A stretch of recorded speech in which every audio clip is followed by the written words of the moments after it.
Before time, before matter, before light crossed the infinite void, there was the throne, and around the throne, the cherubim. And among all the cherubim, one shone above all the others. His name was Lucifer, the bearer of light. Created perfect in beauty, wisdom, and power, he was established as guardian of the divine glory. But what mortal eyes cannot see, ancient manuscripts reveal: perfection can give birth to pride, and pride to the fall. This is not a tale. This is the revelation of the first sin, the first rebellion, the first war. The prophets saw it, the apostles recorded it, the scriptures preserved it, and now, in this moment, the veil is removed.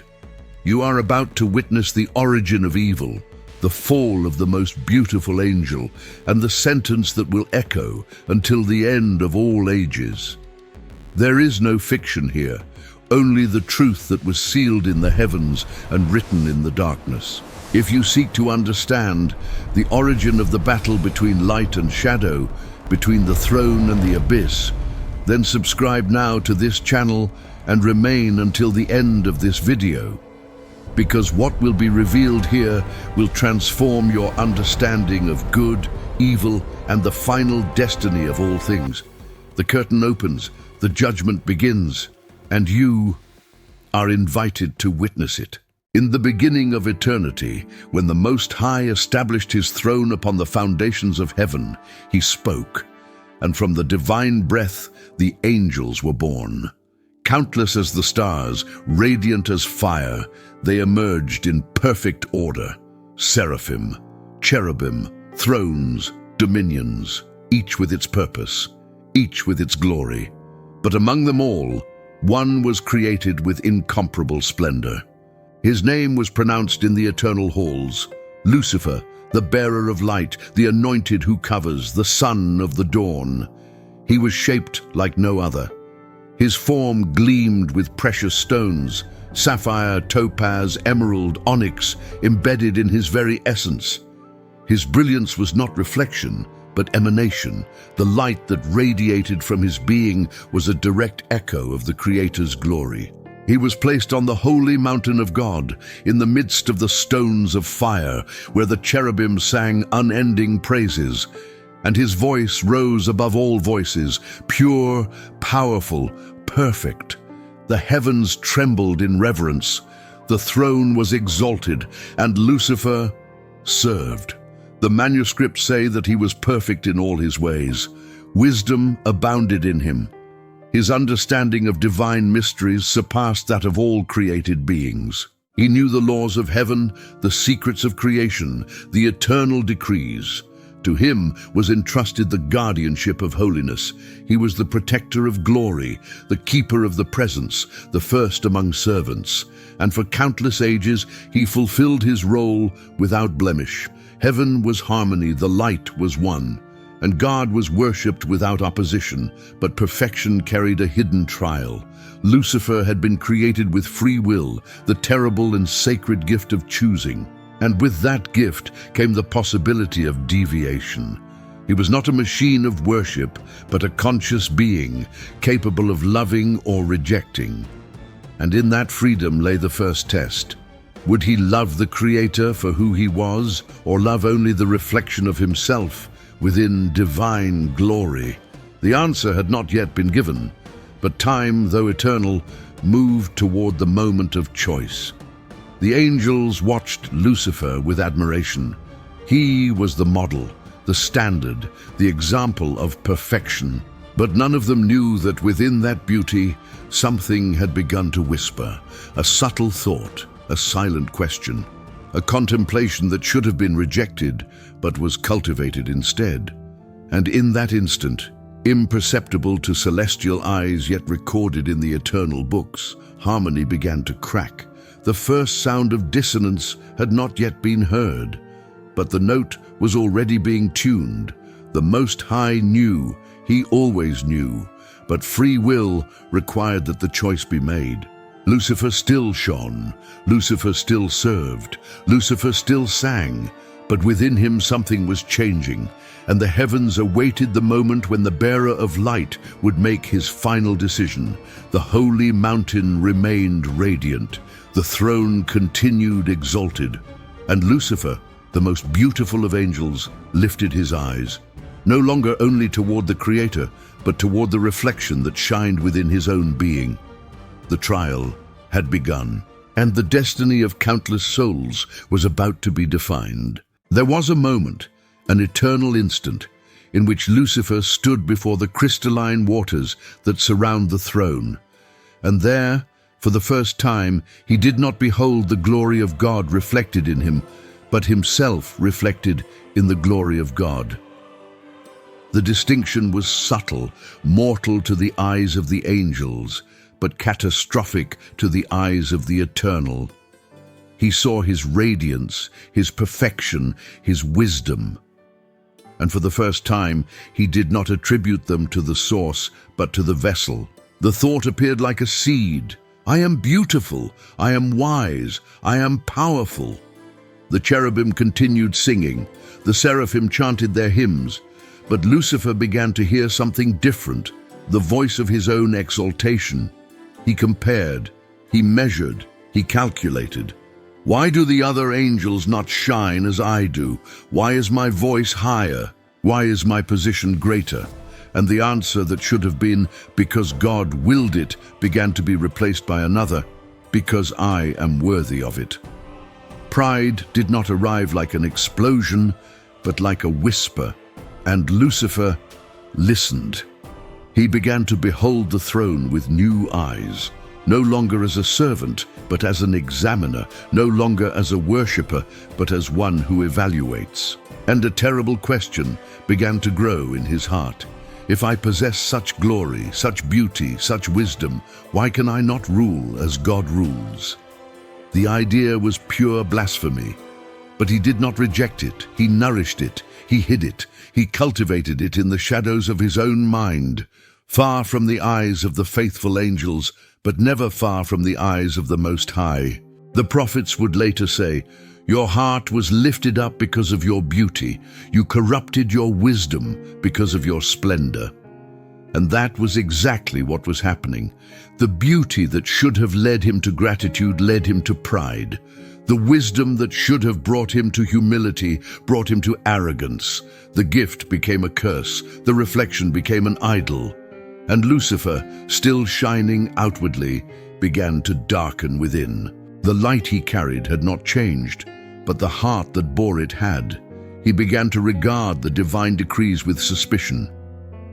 Why does God not consult me, who am the wisest? Why are his decisions absolute, without debate, without consideration? Does he fear that I might perceive something he hides? Pride blinded, vanity distorted, and what was perfect divine order began to appear in Lucifer's eyes as tyranny. He no longer saw a loving father, but an authoritarian king, and in that moment, rebellion ceased to be merely a thought and became a possibility.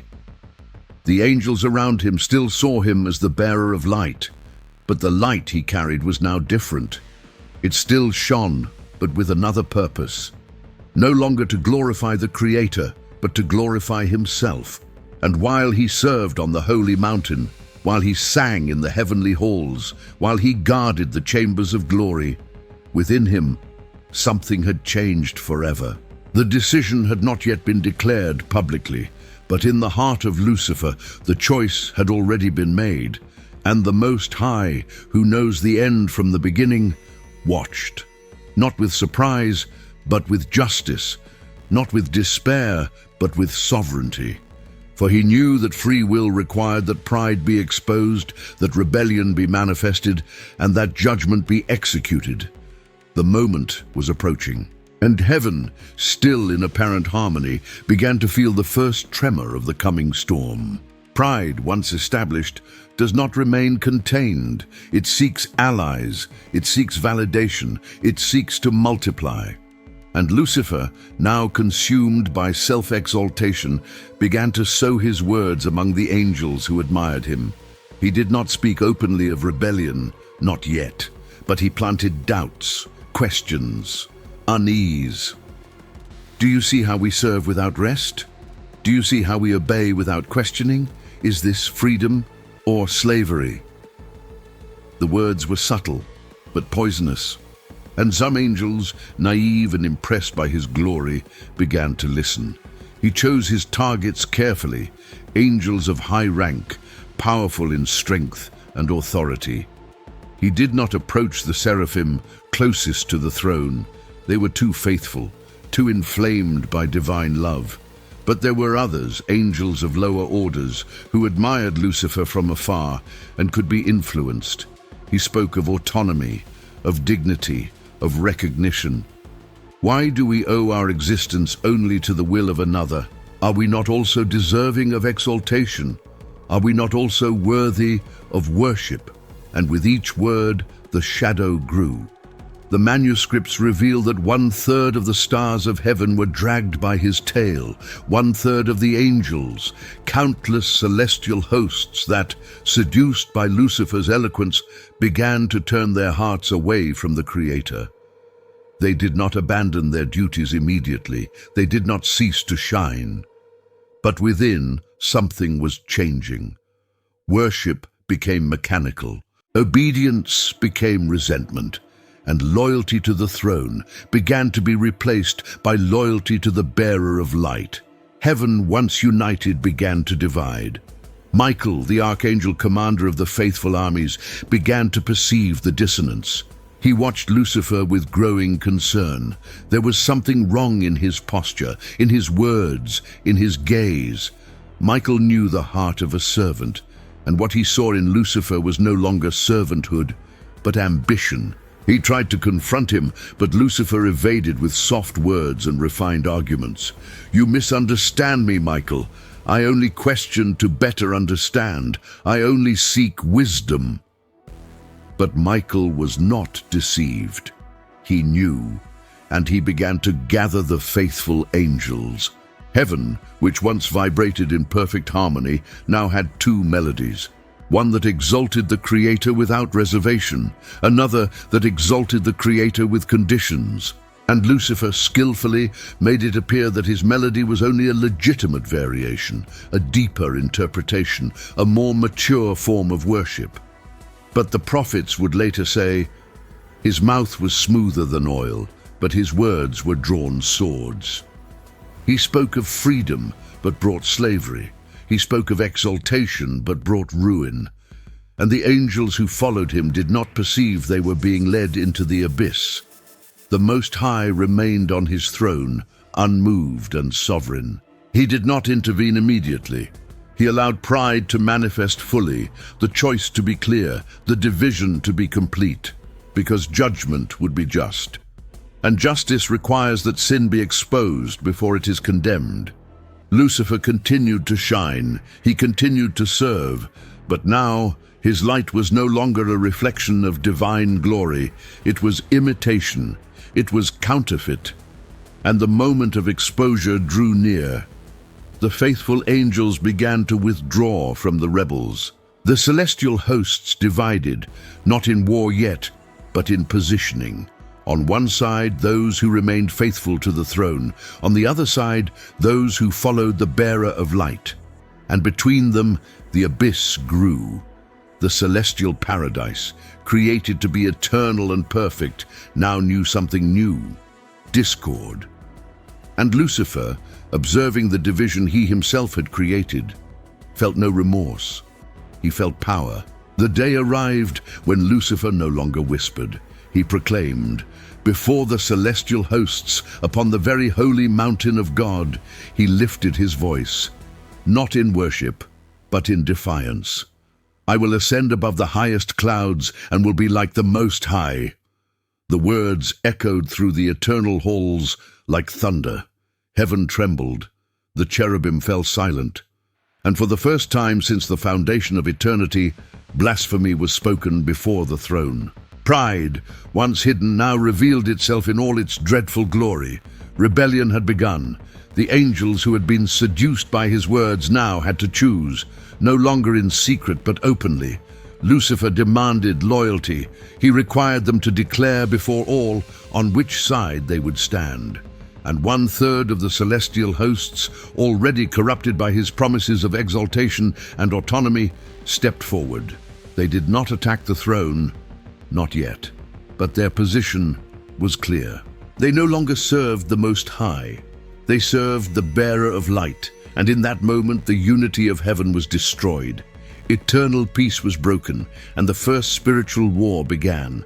Lucifer did not see himself as a rebel. He saw himself as a liberator. Do you see how God demands worship without offering anything in return?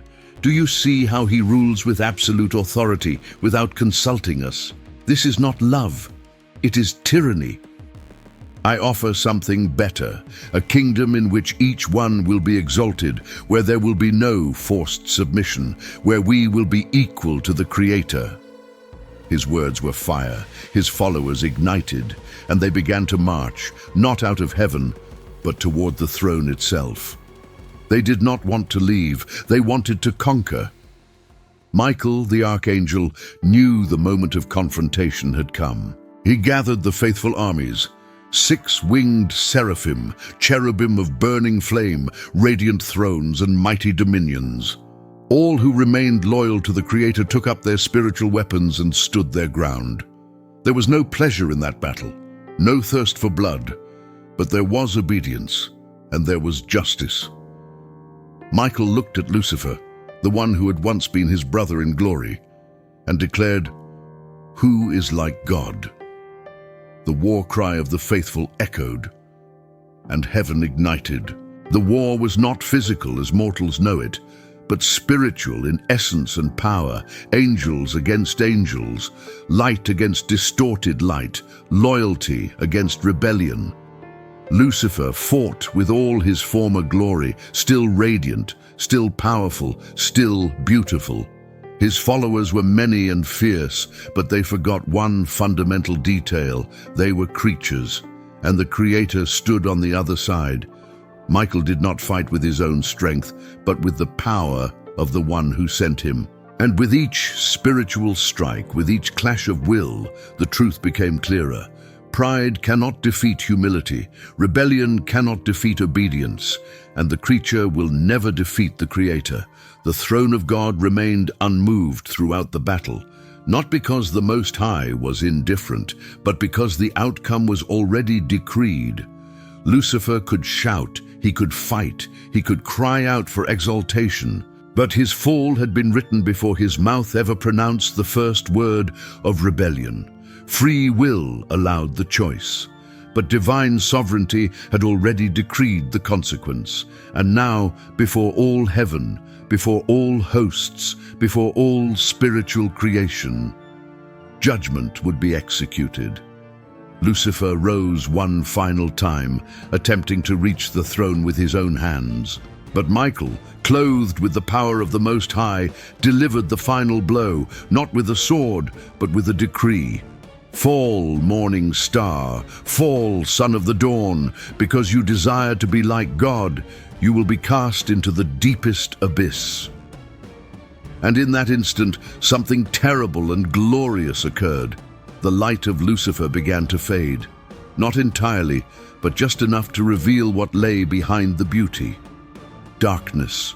The sentence had been pronounced, but Lucifer did not accept it. He refused to believe that his glory could be dimmed, that his power could be subdued, that his will could be broken. He looked at Michael with burning hatred.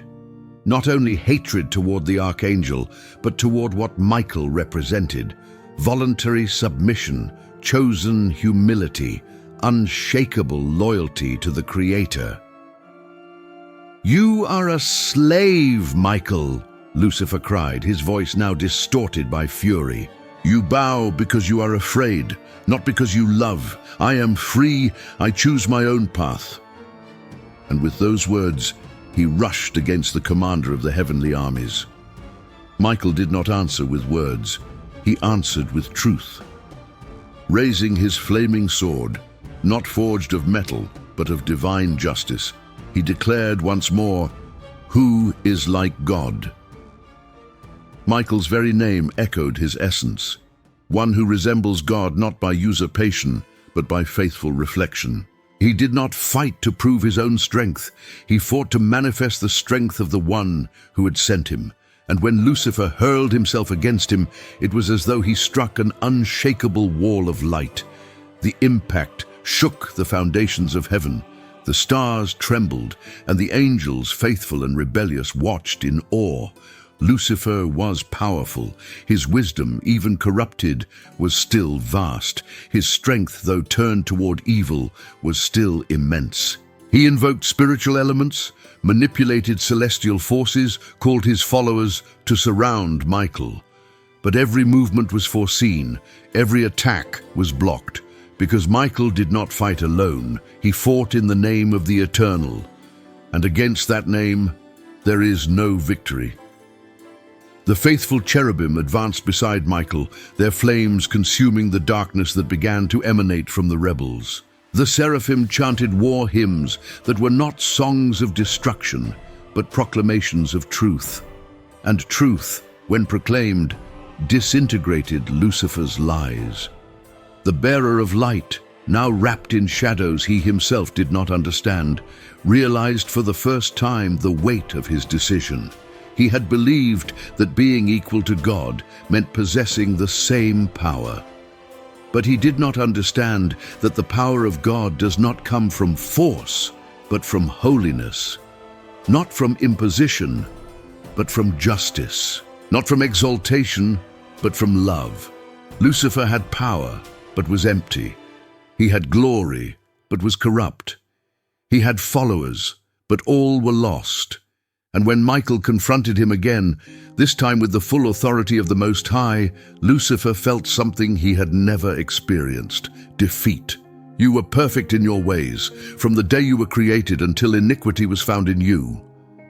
Michael's voice was not his own, but God himself speaking through him, and every word was like consuming fire. Lucifer tried to resist, tried to rise, tried to gather strength for one more attack, but the iniquity he had chosen now weighed on him like chains. The pride that had lifted him up now dragged him downward, and for the first time he felt what it meant to be separated from the source of all light. He still shone, but it was a false brilliance, an empty echo of what he once had been. The rebellious angels, seeing their leader falter, began to panic. They had followed Lucifer for promises of exaltation, but now saw only ruin. Some tried to return, tried to cry for mercy, tried to repent. But the decree had already been given. Judgment was already underway, and those who chose rebellion could no longer return, not because God was cruel, but because the deliberate choice against the Creator, made in full knowledge and in the presence of eternal glory, was irrevocable. The time of decision had passed. Now was the time of consequence. Michael advanced one final time, not with violence, but with authority. He did not need to destroy Lucifer. Sin itself was already consuming him. He only needed to execute the divine decree. And with a gesture of his flaming sword, he pointed toward the abyss that opened beneath the rebels' feet. Be cast out from the presence of the Most High. Be expelled from the holy mountain. Be hurled into Sheol, into the depths of the abyss. And before all heaven, before all spiritual creation, before the very throne of God, Lucifer and his followers began to fall. The fall was not instantaneous. It was eternal in agony, but finite in time. Lucifer and his followers were torn from the holy mountain, expelled from the divine presence, cast out of the chambers of light. And as they fell, something terrible happened.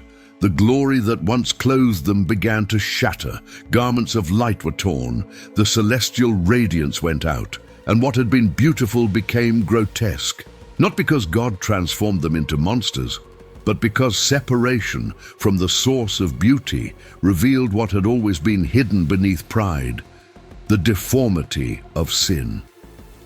The prophets would later say, "How you have fallen from heaven, O morning star, daughter of the dawn! How you are cast down to the ground, you who weakened the nations." And that was exactly what was happening. Lucifer, the most beautiful of the angels, now fell uncontrollably, without hope, without return. He tried to shout, but his voice was no longer the same. It was hoarse, distorted, full of rage and despair. He tried to fly, but his wings, once radiant, now trembled and failed. He looked upward to the heaven that had once been his home, and saw only the light that now rejected him. The door was shut, judgment was complete, and he was falling. His followers fell beside him. 1/3 of the celestial hosts now transformed into shadows of what they had been. Some cried out for mercy, but it was already too late. Others cursed the Creator, blaming him for their own choice. And others still looked at Lucifer with accusation, as if he had deceived them, as if they had not freely chosen to follow him.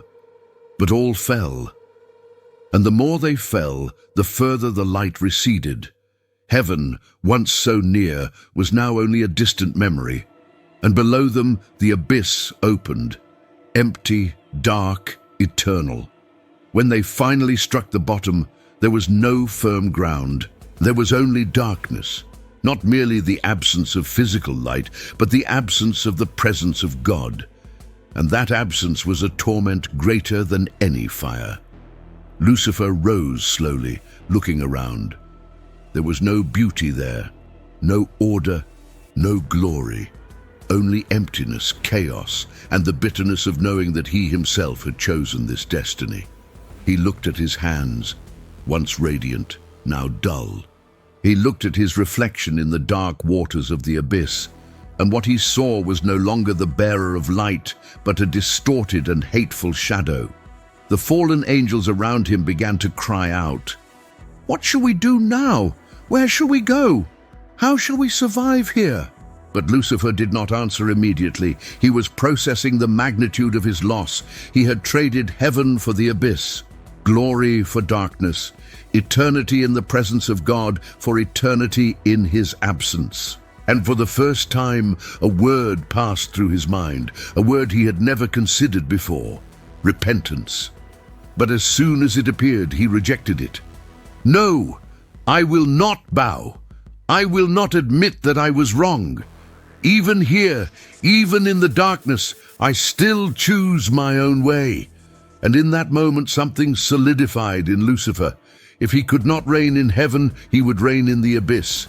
If he could not be worshipped as God, he would be feared as an adversary. If he could not create, he would destroy. If he could not exalt, he would corrupt. He looked at the fallen angels and declared in a firm voice, now infused with hatred, "Better to reign in hell than to serve in heaven." And the fallen angels, desperate for leadership, for purpose, for anything that gave meaning to their condemnation, accepted. They bent their knees, not in worship, but in obedience.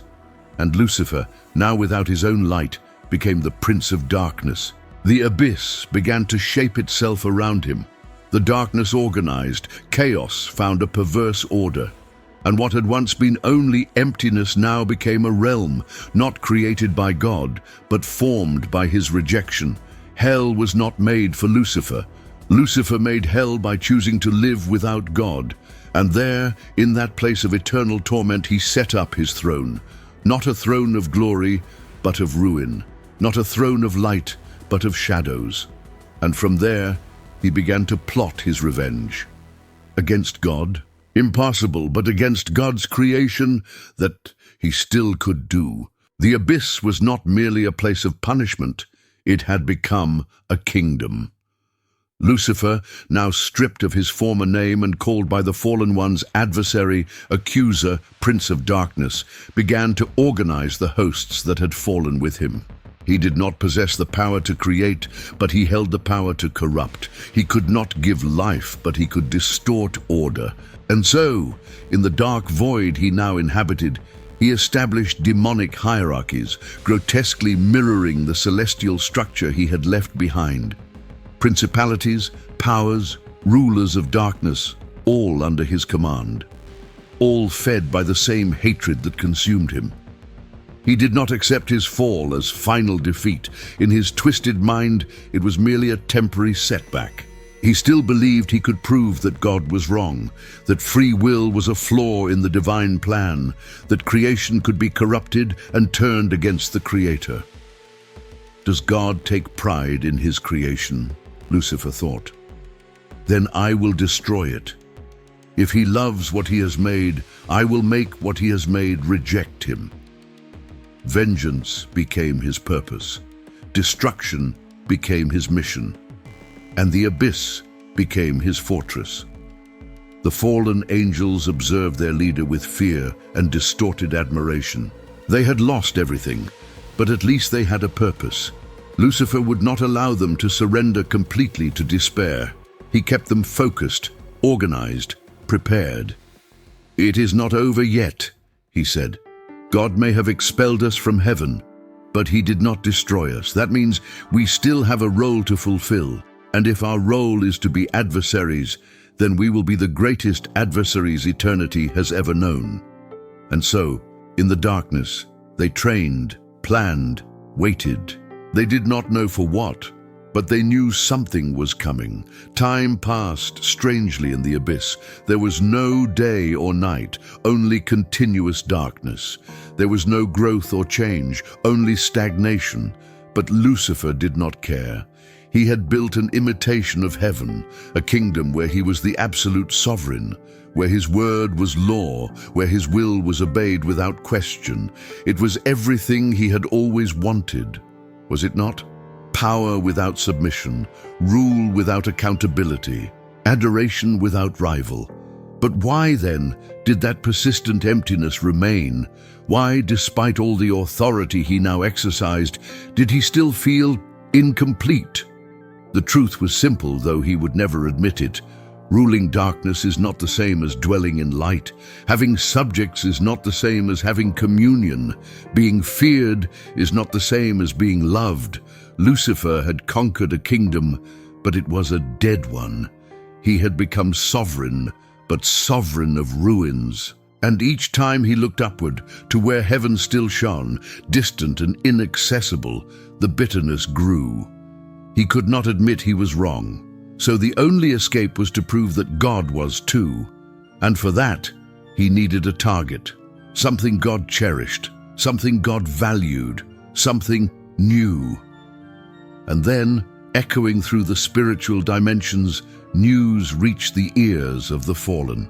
God was creating again, not angels this time, something different, something made in his very image. Something shaped from dust but breathed upon with his own breath.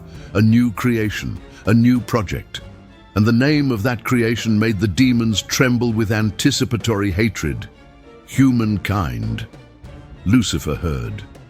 And for the first time since his fall, he smiled. Not a smile of joy, but of pure malice. So God has a new favorite creation? Perfect. I know exactly what to do. The fallen angels gathered around their leader. "What shall we do?" they asked. And Lucifer, with his eyes fixed upon the distant garden God had just planted, answered in a cold and determined voice, "We will do to humanity what we could not do to God. We will corrupt them. We will seduce them. We will make them choose the same path we chose. And when they fall, God will feel the very pain he sought to inflict upon us. The vengeance will not be against the Creator directly, but against what he loves most." And with these words, the kingdom of darkness found its first target, and the destiny of humanity entered the sights of the adversary.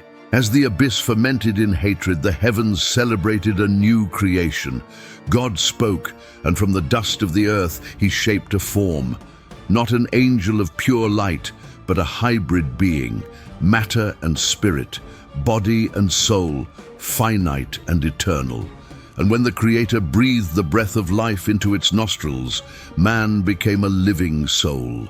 Adam, the first, created in the image and likeness of the Most High, not in physical appearance, but in the capacity to love, choose, create, and commune. He was placed in Eden, a garden planted by God himself, where rivers ran with crystalline waters, where fruit-bearing trees grew in abundance, and where the divine presence walked freely.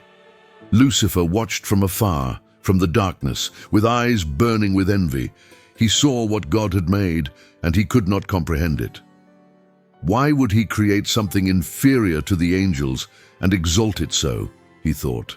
Why invest such care in a being made of clay? But then he noticed something that enraged him even more. Man possessed something he, Lucifer, had lost: innocence, intimate communion with the Creator, the freedom to choose good without the corruption of pride. Adam walked with God in the garden at the cool of the day. He spoke with him face to face. He received instruction from the very mouth of the Eternal, and there was no shadow between them. God gave man dominion over all earthly creation. The animals responded to his voice. Plants flourished under his care. He named, organized, cultivated. He was an imperfect but genuine reflection of God's own creative work. And more than that, Adam was created for eternal companionship with the Creator, not as a forced servant, but as a beloved son, not by obligation, but by choice. And that choice, free, genuine, uncorrupted, was precisely what Lucifer could not endure. He has what I lost, and I will make him lose it as well. But God, in his wisdom, had established a condition.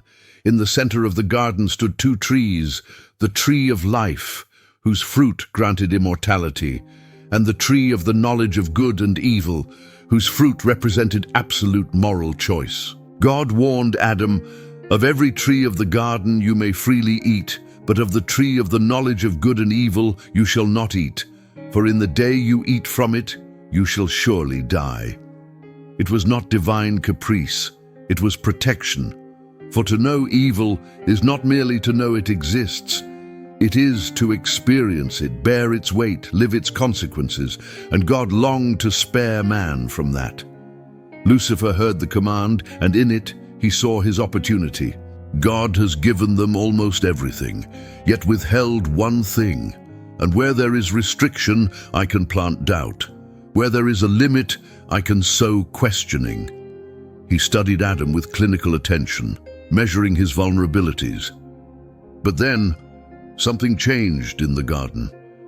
God looked at Adam and said, "It is not good that man should be alone. I will make him a helper who is suitable for him." And from Adam's own ribs, he formed Eve. Flesh of his flesh, bone of his bones, partner, complement, the image of God in duality, male and female together, reflecting the fullness of the Creator. When Adam saw Eve for the first time, he did not feel loneliness, but completeness.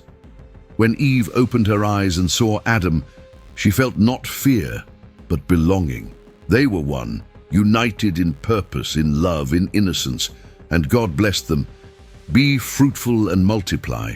Fill the earth and subdue it." They would be the progenitors of a new race, beings who would carry the divine image through generations, who would populate the earth with free and loving worshippers. It was a glorious plan, a perfect plan, and Lucifer knew exactly how to destroy it. He descended from the abyss, not in angelic form, that would be recognized immediately, but in the form of a serpent, crafty, seductive, subtle. He would not strike directly. He would not threaten with violence. He would use the same weapon he had used in heaven: words, doubt, questioning. And while Adam and Eve lived in innocence, while the garden flourished in peace, while God walked among his creatures with paternal joy, the shadow of the adversary drew near. Temptation was about to begin, and the choice that would define the destiny of humanity was only a conversation away. The serpent approached Eve as she walked alone through the garden. It was no coincidence, it was strategy. Lucifer had observed the couple and realized that Eve had not heard God's command about the tree directly. She knew it through Adam. There was an opening there, a subtle vulnerability that could be exploited. The serpent did not attack with blasphemy or threats. It began with a question, seemingly innocent but dripping with venom. Has God indeed said, "You shall not eat of every tree of the garden"? The same tactic used in heaven, planting doubt through distortion. Eve answered sincerely, "We may eat of the fruit of the trees of the garden, but of the fruit of the tree which is in the midst of the garden, God has said, 'You shall not eat of it, neither shall you touch it, lest you die.'" She knew the command, but something had already changed. She added, "Neither shall you touch it," something God had not said. The law was being expanded, distorted, made heavier than it was. And the serpent perceived it. Where truth is distorted, more distortion can enter. Then came the lie, direct, shameless, open. "You shall not surely die. For God knows that in the day you eat of it, your eyes shall be opened, and you shall be as God, knowing good and evil." The seduction was perfect. Lucifer did not say, "Disobey God." He said, "Become like God." The same ambition that had corrupted him now offered on a silver platter to humanity. He portrayed God not as a loving protector, but as a selfish tyrant withholding knowledge out of fear of competition. God does not want you dead. He wants you ignorant. He wants you always inferior, but you can be more. You deserve to be more. And for the first time, Eve looked at the forbidden tree not with obedience, but with desire. She saw that the tree was good for food, pleasant to the eyes, desirable to make one wise, the same progression that had destroyed Lucifer, seeing, desiring, justifying. She reached out, plucked the fruit, and bit. Heaven fell silent. Angels held their breath, and in the abyss, demons rejoiced. The impossible had happened. God's perfect creation, placed in a perfect paradise with a clear and loving command, had chosen disobedience. Eve did not fall by ignorance. She fell by choice. And then she offered the fruit to Adam. He was with her. He had heard everything, and he also chose. Adam ate, and the moment he did, something shattered, not physically, but spiritually. Innocence died.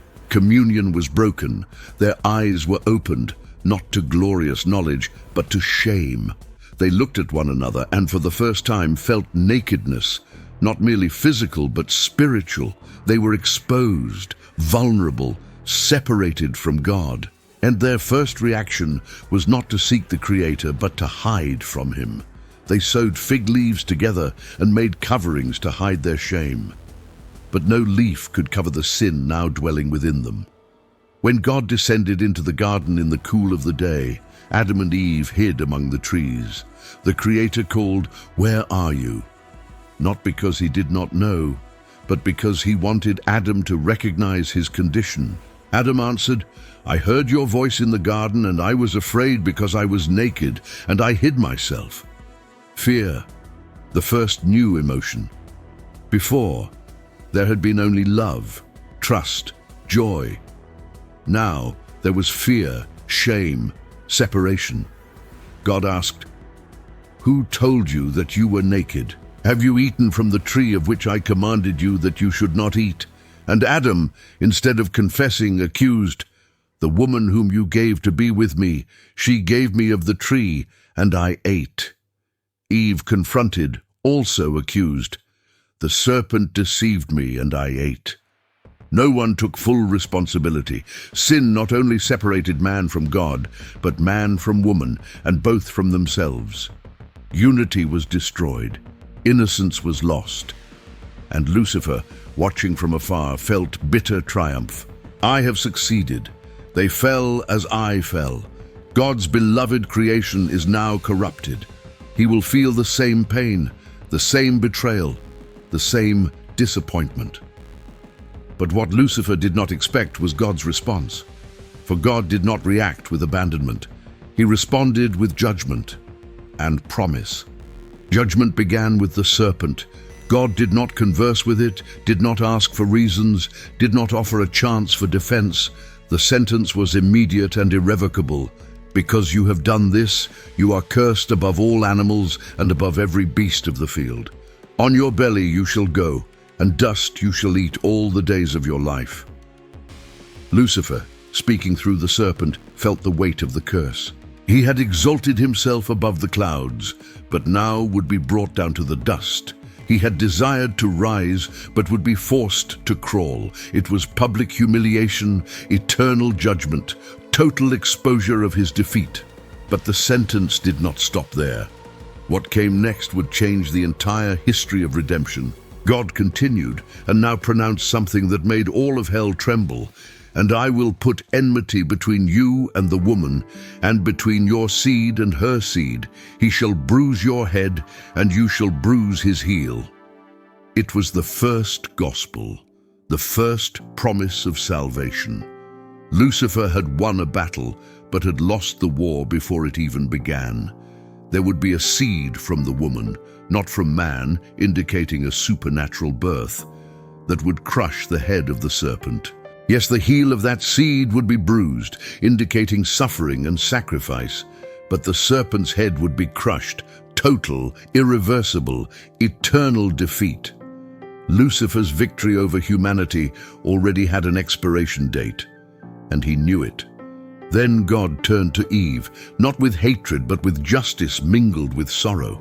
"I will greatly multiply your pain and your conception. In pain you shall bring forth children, and your desire shall be for your husband, and he shall rule over you." The gift of creation to bring forth life would now be marked by pain. The relationship between man and woman, once perfect unity, would now be marked by conflict and distorted hierarchy. Eve had chosen to listen to the serpent instead of trusting God. Now she would face the consequences of living in a fallen world. Yet even in the curse, there was grace. She would still bear children. The promise of the seed still stood. Adam, in turn, received his judgment. "Because you have listened to the voice of your wife and have eaten of the tree of which I commanded you, saying, 'You shall not eat of it. Cursed is the ground for your sake. In sorrow you shall eat of it all the days of your life. Thorns and thistles it shall bring forth to you, and you shall eat the herb of the field. By the sweat of your face you shall eat bread, until you return to the ground, for out of it you were taken. For you are dust, and to dust you shall return." Creation, once submissive and abundant, would now resist. Work, once joyful, would now be exhausting. And death, the promised consequence, was now reality. Not immediate, but inevitable. The body would return to dust. Eternal separation had begun. But God, in his infinite mercy, did something Lucifer never expected. The fig leaves Adam and Eve had sown, their pathetic attempt to cover their sin, were removed. And God himself made garments of animal skins and clothed them. This meant that an innocent animal had to die to cover the couple's nakedness. Blood was shed. Life was taken. It was the first substitutionary sacrifice in history, prophetically pointing to the Lamb who would come, to the ultimate sacrifice that would cover not just physical nakedness, but the spiritual guilt of all humanity. Lucifer watched and understood. God was not merely punishing, he was redeeming. The couple was expelled from Eden, not out of cruelty, but out of protection. If they ate now from the tree of life, they would live forever in a fallen state, a curse greater than death itself. Cherubim were stationed at the east of the garden, with a flaming sword turning every direction, guarding the way to the tree of life. Paradise was closed, direct communion with God was interrupted, and humanity began its journey in a fallen world, marked by pain, labor, conflict, and death, but not without hope. The promise of the seed echoed, and Lucifer, even in his temporary triumph, knew his final defeat was already decreed. Adam and Eve left the garden, she carrying the first child, he carrying the weight of having introduced sin into the world, both wearing garments of animal skins, a constant reminder that sin demands death, but that God provides covering. And as they walked away from Eden, as the flaming sword shone behind them, as the fallen world stretched out before them, one truth remained unshakable. God had not given up on humanity. He had only begun the greatest plan of redemption eternity would ever witness. And Lucifer, watching from the darkness, felt something for the first time that terrified him more than anything else: the certainty that in the end, God would win. Millennia passed like shadows over the earth. Lucifer continued his war against humanity, corrupting generations, seducing nations, spreading violence, idolatry, and rebellion. He saw the flood cleanse the earth, but humanity survived through Noah. He watched Babel challenge heaven with a tower, but God confused their languages. He saw Israel chosen as a holy people, yet worked tirelessly to lead them astray. And throughout all this time, he searched frantically for the promised seed, the one who would crush his head. He murdered prophets, corrupted kings, infiltrated temples, but the promise remained alive, passing from Abraham to Isaac, from David to his descendants, until finally it arrived. A virgin named Mary, in an insignificant village called Nazareth, received a visit from an angel. "You will conceive and give birth to a son, and you shall call his name Jesus. He will be great and will be called the Son of the Most High." The seed promised in Eden now had a name. He would not come by human seed, but by the Spirit of God himself. Born of a woman, fulfilling prophecy, yet God incarnate. And when Mary gave birth in Bethlehem, when the baby cried for the first time in that humble manger, the heavens exploded in praise. Angels proclaimed, "Glory to God in the highest, and on earth peace." But in the abyss, Lucifer roared in terror. The seed had been born. The countdown to his final defeat had begun. He tried to destroy the child immediately. He inspired Herod to massacre every boy in Bethlehem under 2 years old. But Joseph, warned in a dream, fled with Mary and Jesus to Egypt. Lucifer tried to kill Jesus in the wilderness after 40 days of fasting, offering him all the kingdoms of the world in exchange for worship. But Jesus, weak in body yet strong in spirit, replied, "It is written, you shall worship the Lord your God, and him only shall you serve." Lucifer attempted to drown him at sea, stone him in Nazareth, discredit him through the Pharisees. But nothing worked. Jesus walked in perfect obedience to the Father, healing the sick, raising the dead, casting out demons, undoing everything Lucifer had done. Then came the final moment. Lucifer saw his opportunity when Judas, one of the 12 disciples, opened his heart to greed. Satan entered Judas, the scriptures say. He orchestrated the betrayal, the arrest, the unjust trial. He inspired the crowds to shout, "Crucify him! Crucify him!" He believed that by killing Jesus he would win. He did not understand that the death of the Lamb had been God's plan from the very beginning. On Calvary, when Jesus was nailed to the cross, when his blood flowed, when he cried, "It is finished," Lucifer believed he had triumphed. The promised seed was dead. Hope was extinguished. He had won. But 3 days later, the tomb was empty. Jesus rose. Death, hell, and Lucifer were defeated. The serpent's head was crushed, not by a physical sword, but by perfect obedience, substitutionary sacrifice, and resurrection power. Jesus descended into Hades and proclaimed his victory to the imprisoned spirits. He took the keys of death and hell from Lucifer's hands. He disarmed principalities and powers, exposing them publicly and triumphing over them on the cross. The battle was won. Redemption was complete, and all that remained was final judgment. Centuries passed. The church was born. The gospel spread. Lucifer continued to fight, persecuting Christians, infiltrating institutions, seducing generations. But these were only spasms of an already defeated enemy. He knew his time was short. Then, in the apocalyptic visions given to John on the island of Patmos, the end was revealed. The devil who deceived them was cast into the lake of fire and brimstone, where the beast and the false prophet are, and they will be tormented day and night forever and ever. The sentence was sealed, the destiny fulfilled, and Lucifer, the most beautiful angel, the bearer of light, the one who sought to be like God, would face eternally the consequences of his choice. Michael, the archangel who had expelled him from heaven at the beginning, now stood before him again, but not for war, for execution of sentence. The fallen angels were gathered, the hosts of darkness were chained, and all of heaven awaited the final moment. Lucifer looked back and saw his entire journey, from glory to abyss, from throne to condemnation, from beauty to deformity. He had countless opportunities to repent, but chose pride until the end.